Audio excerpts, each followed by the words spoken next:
સુરત શહેરના લિંબાયત વિસ્તારમાં એડવોકેટ અલ્તાફ ભરૂચી પર થયેલા હુમલાની ઘટનાએ વકીલ આલમમાં ભારે રોષ ફેલાવ્યો છે। કેસમાંથી ખસી જવા દબાણ લાવવા હુમલો કરાયો હોવાનો આક્ષેપ પણ કરાયો છે। તો બીસીજીના સભ્ય ઝકી શેખે આ ઘટનાનો કડક વિરોધ નોંધાવી કોર્ટ ઓફિસરોની સુરક્ષા સુનિશ્ચિત કરવાની માંગ પણ કરી છે। સુરતમાં કાયદો વ્યવસ્થાની કથળેલી સ્થિતિ વચ્ચે લિંબાયત વિસ્તારમાં એડવોકેટ અલ્તાફ ભરૂચી પર થયેલા હુમલાની ઘટનાએ કાયદા જગતમાં ભારે ચકચાર મચાવી છે। કોર્ટ ઓફિસર તરીકે ફરજ બજાવતા વકીલ પર હુમલો થતાં વકીલ આલમમાં પણ રોષની લાગણી જોવા મળી રહી છે। આ ઘટના બાદ વિવિધ વકીલ સંગઠનો અને કાનૂની ક્ષેત્ર સાથે સંકળાયેલા લોકો દ્વારા આ બનાવની નિંદા કરી હતી। તો એડવોકેટ અલ્તાફ ભરૂચી પર થયેલો હુમલો માત્ર વ્યક્તિગત હુમલો નથી, પરંતુ ન્યાયિક પ્રક્રિયા સાથે જોડાયેલા વ્યક્તિ પર થયેલો ગંભીર હુમલો હોવાનું પણ વકીલોએ જણાવ્યું હતું। હુમલાખોરોએ કેસમાંથી ખસી જવા માટે દબાણ લાવવાના ઇરાદાથી હુમલો કર્યોનો આક્ષેપ પણ કરાયો હતો। જો આક્ષેપો સાચા સાબિત થાય તો તે કાયદાની પ્રક્રિયામાં દખલગીરી સમાન બાબત ગણાશે। આ મુદ્દે કાનૂની વર્તુળોમાં પણ ગંભીર ચર્ચા શરૂ થઈ છે। मोहम्मद अल्ताफ़ याकूब भाई भरूची। क्या क्या करते हो? मैं सूरत डिस्ट्रिक्ट कोर्ट में क्रिमिनल साइड प्रैक्टिस करता हूँ। क्या हुआ था?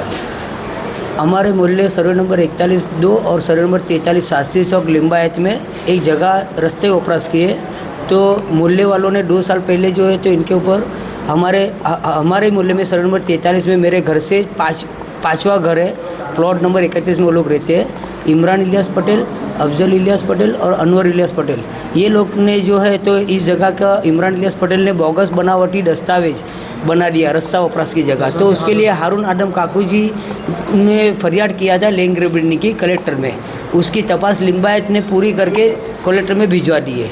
और उसके बाद जो है तो कलेक्टर में वांडा अर्जी भी दी थी कि ये बोगस दस्तावेज इसके आधार पर एंट्री ना हो, तो वो एंट्री कच्ची एंट्री को रद्द कर दी नायब कलेक्टर ने। तो उन्होंने अपील करी। उसकी अभी फ़िलहाल में अठवाडिये के बाद मैंने उसका जवाब वो लोग ने अपील कर उसका जवाब रख दिया। तो अभी अठवाडिये के बाद उसका फाइनल डिसीजन आने वाला है। और उसके लिए और दूसरा केस सिविल दावा भी दाखिल किया है। आज क्या हुआ? सिविल दावा भी दाखिल किया है कोर्ट में। तो सिविल दावे के अंदर भी मैं लॉयर हूँ, ये सब काम में मैं लॉयर हूँ। तो ये लोग मुझे लॉयर तरीके इस मैटर में से मैं निकल जाऊँ, इसलिए मुझे मेरे पर प्रेशर करने के लिए आज जो है तो हमारे घर के सामने 3 दिन पहले दीवार टूटकर गिरी थी ना, तो वो लोग ने बाकी की दीवार बनाने के लिए बाकी की खड़ी हुई दीवार को तोड़ रहे थे। तो मेरी गाड़ी पार्क करके मैंने यहाँ पर रखी, तो ये लोग बोले कि ये गाड़ी ये लोग जो है तो मेरी गाड़ी के ऊपर हमला किया, कांच तोड़ डाले। और वो गाड़ी उनका मूल इंटेंशन गाड़ी के अंदर किसी ने बताया कि मेरे केस के पेपर है, तो केस के पेपर निकलवा लेने के लिए उन्होंने गाड़ी के ऊपर हमला करके पीछे की जो सीट है उसमें केस थे हमला करके तोड़ डाली। और फिर मुझे मेरे भाई को और मेरे भतीजे के ऊपर हमला किया और सबको बोला कि अब तू ये केस में से हटता है कि नहीं हटता है, नहीं तो फिर तेरे को जान से मार डालेंगे, तेरे परिवार को जान से मार डालेंगे और यहीं पर ही कब्र खोद डालेंगे। ऐसा करके मुझे अनवर ने मुझे जो है तो आँख के ऊपर दीग मुक्के से मारा और उसके बाकी जितने भी परिवार वाले थे वो लोग भी टूट पड़े और मेरे भाई के ऊपर पत्थर से जो है तो मारा है। वो अनवर ने और इमरान ने मेरे को दीग मुक्की से मारा है ऊपर। બીજી તરફ બાર કાઉન્સિલ ઓફ ગુજરાત એટલે કે બીસીજીના સભ્ય એડવોકેટ ઝકી શેખે આ ઘટનાનો કડક શબ્દોમાં વિરોધ નોંધાવ્યો હતો। એડવોકેટ ઝકી શેખે જણાવ્યું હતું કે કોર્ટ ઓફિસરો, વકીલો અને ન્યાયિક કામગીરી સાથે જોડાયેલા તમામ લોકોની સુરક્ષા સુનિશ્ચિત કરવી અત્યંત જરૂરી છે। આવી ઘટનાઓને કારણે વકીલો ભયના માહોલમાં કામ કરવા મજબૂર ન બને તેવી સ્થિતિ પણ ઊભી થઈ શકે છે। ઝકી શેખે વધુમાં જણાવ્યું કે કાયદાના રક્ષકો પર હુમલાની ઘટનાને સામાન્ય ગુના તરીકે ન જોવી જોઈએ। આવા બનાવમાં સંડોવાયેલા તત્વો સામે કડક અને ઝડપી કાયદેસરની કાર્યવાહી થવી જ જોઈએ, જેથી ભવિષ્યમાં કોઈપણ વ્યક્તિ ન્યાયિક પ્રક્રિયામાં અવરોધ ઊભો કરવાની હિંમત ન કરી શકે। મારું નામ એડવોકેટ ઝકી શેખ છે, member bar council of Gujarat.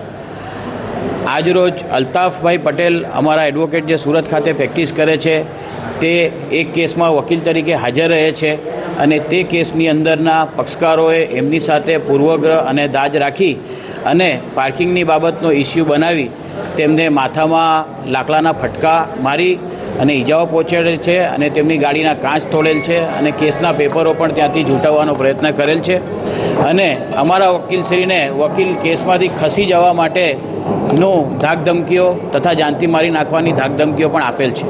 એ બાબતેની અમને જાણ થતાં અમે તાત્કાલિક એમને સિવિલ હોસ્પિટલે સારવાર માટે અલ્તાફભાઈ હતા ત્યારે અમે હાજર થયેલા છે અને ચોક્કસપણે કોઈ કેસમાં વકીલ તરીકે હાજર રહેવું હોય અને એની અંદર સામા પક્ષકારો કે કોઈ પણ પક્ષકાર તેની ઉપર હુમલો કરે તો તેવી સ્થિતિ આજે ગુજરાત રાજ્યમાં વધુને વધુ બની રહી છે અને એના કારણે એડવોકેટ પ્રોટેક્શન એક્ટ લાગુ કરવો જરૂરી છે. એના માટે અમે પ્રયત્નશીલ છે અને આ ગુનામાં નિષ્પક્ષ તપાસ થવી જોઈએ અને જે લોકોએ માર મારેલ છે તેઓની સામે કડકમાં કડક સજા થાય તેવી અમારી તમામ વકીલોની, ગુજરાતના વકીલોની માંગણી.